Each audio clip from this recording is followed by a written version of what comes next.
घर में शिफ्ट होने के 3 महीने बाद सब कुछ बदल गया। उस घर में अजीब अजीब घटनाएं घटने लगी। जहां पर उन दोनों ने फ्लैट लिया था वो जगह शहर से थोड़ा दूर था, तो वहां आसपास से बंदर हमेशा आ जाया करते थे।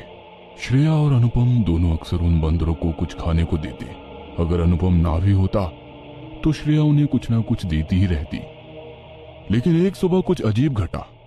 श्रेया और अनुपम नींद में थे, तभी उन्हें लगा कि कोई उनका दरवाजा पीट रहा है। श्रेया ने देखा कि अनुपम सोया हुआ है, इसलिए उसने ही दरवाजा खोला। लेकिन दरवाजा खोलते ही उसकी चीख निकल गई। चीख की आवाज सुनकर अनुपम भागा भागा दरवाजे के पास आया, तो उसने भी जो देखा उसे देखकर उसे रोना आ गया। उसने देखा कि बंदर के एक बच्चे की गर्दन गार्डन के एक पौधे की लता से लिपट गई है, जिससे उसका दम घुट गया और वो मर गया है। बंदर की मां को कुछ समझ नहीं आ रहा था कि ये क्या हो गया।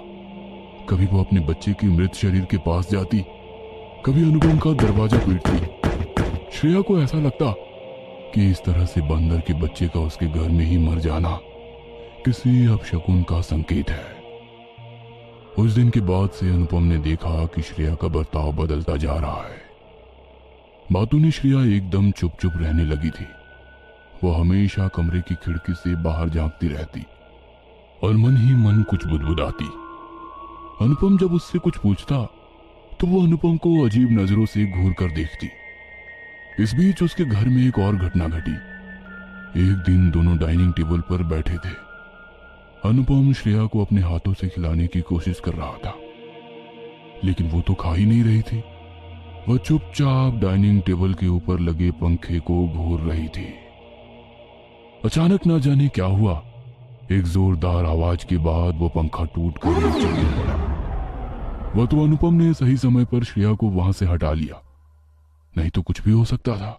हर दिन नई घटनाएं अब उस घर में घटने लगी। एक रात अनुपम ऑफिस के काम में बिजी था। श्रेया बिना कुछ बोले छत पर चली गई। थोड़ी देर बाद अनुपम जब उसे खोजता हुआ उसके कमरे में आया तो उसने उसे वहां नहीं पाया। वो उसको आवाज देता हुआ छत की ओर भागा। छत पर जाकर उसने देखा कि श्रेया तो छत की बाउंड्री पर कुछ बड़बड़ाते हुए चल रही है। वह किसी तरह उसे समझा बुझाकर नीचे लाया। अनुपम को समझ नहीं आ रहा था कि आखिर श्रेया को हो क्या गया है, वो ऐसी हरकतें क्यों कर रही है। इस बीच अनुपम ने एक और बात नोटिस की कि श्रेया भगवान की किसी भी मूर्ति के पास नहीं जाना चाहती। जब अनुपम पूजा करता तो वो जोर जोर से चिल्लाकर कुछ ऐसी हरकतें करने लगती कि अनुपम को अपनी पूजा छोड़नी पड़ती। यही सब सोचते हुए अनुपम अस्पताल पहुंचा। डॉक्टर ने उसे तुरंत एडमिट कर लिया। डॉक्टर ने यह भी बोला कि पुलिस को इन्फॉर्म करना पड़ेगा, क्योंकि ये तो पुलिस केस है। उसकी पत्नी ने सुसाइड अटेम्प्ट किया है। तब अनुपम ने रोते हुए डॉक्टर को सारी बातें बताई और उनसे गिड़गिड़ाते हुए रिक्वेस्ट किया कि वो प्लीज पुलिस को ये सब ना बताए। डॉक्टर उसकी बात मान गया और उसने कहा कि ठीक होने के बाद वो अपनी पत्नी को किसी अच्छे साइकियाट्रिस्ट को दिखाए। कुछ दिन बाद श्रेया अस्पताल से आई। अनुपम किसी अच्छे साइकियाट्रिस्ट के बारे में ही पता कर रहा था कि एक दिन श्रेया ने कुछ ऐसा किया जिसे देखकर अनुपम को लगा कि उसकी पत्नी पर कोई साया है। एक रात जब अनुपम की नींद खुली तो उसने देखा कि उसकी पत्नी बाहर बगीचे में निकल गई है और वो नीचे बैठकर किसी से अजीब भाषा में बातें कर रही है। कभी वो जमीन पर लौटने लगती, कभी अपने नाखून से जमीन को कुरेदने लगती। अनुपम ने जब उसे टोका तो उसने पहली बार अनुपम पर हमला कर दिया और किसी जानवर की तरह उसके शरीर को नोचने लगी। अनुपम ने किसी तरह उसकी गिरफ्त से खुद को छुड़ाया। कुछ देर बाद श्रेया खुद ब खुद शांत हो गई। अगले दिन अनुपम ने अपने ऑफिस के सबसे अच्छे दोस्त कुणाल को सारी बातें बताई। कुणाल ने उसे एक पहुंचे हुए अघोरी का पता बताया। उसने ये भी बताया कि वो अघोरी शमशान में ही रहता है और रात को ही उससे मिला जा सकता है, क्योंकि दिन में वो कहाँ जाता है इसका पता किसी को नहीं। अनुपम ने तय कर लिया कि उसे क्या करना है। वो श्रेया को लेकर अगले दिन उसी अघोरी बाबा के पास पहुंचा और उन्हें सारी बातें बताई। अघोरी ने श्रेया को घूरते हुए देखा श्रेया भी अघोरी को घूरने लगी। फिर अघोरी ने अनुपम के कान में कुछ कहा। अनुपम वहां से उठकर चला गया। जब वो आया तो उसके हाथ में शराब की एक बोतल थी। अघोरी ने शराब की बोतल वहां रखे एक पत्थर पर दे मारी। पूरी की पूरी शराब जमीन पर गिर गई। उसके बाद अघोरी ने उस बोतल के टुकड़े से जमीन पर एक घेरा बनाया।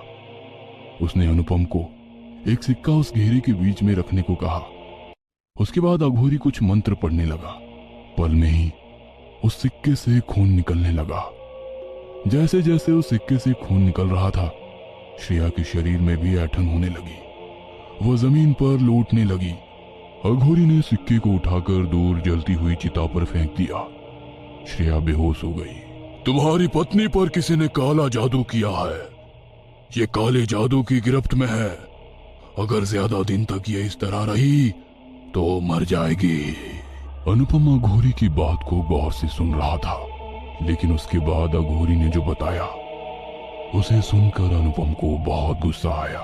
श्रेया पर काला जादू उसके पापा और ताऊ एक अघोरी के जरिए कर रहे हैं, और इस काम में उनकी मदद कर रही है श्रेया की बुआ। कहने को उसने तुम लोगों की मदद की, लेकिन कोई भी तुम्हारे साथ श्रेया की शादी से खुश नहीं है। अनुपम मन ही मन सोचने लगा, क्या दुनिया है ये। औलाद से ज्यादा लोगों को अपनी जात, अपनी बिरादरी की फिक्र है। श्रेया के पिता द्वारा किया जा रहा काला जादू कट सकता है, लेकिन इसमें किसी ना किसी की जान जरूर जाएगी। वो जान किसी की भी हो सकती है, तुम्हारी या उसके परिवार में से किसी की भी, जो भी इस जादू में शरीक है। अनुपम ने मौन सहमति दे दी। अघोरी अपनी पूजा में लग गया। कुछ दिनों बाद श्रेया फूट फूट कर रोई जा रही थी। उसके सामने सफेद कपड़ों में लिपटी लाश पड़ी थी। अगरबत्ती का धुआं ऊपर की ओर उठ रहा था। क्यों छोड़कर चले गए मुझे?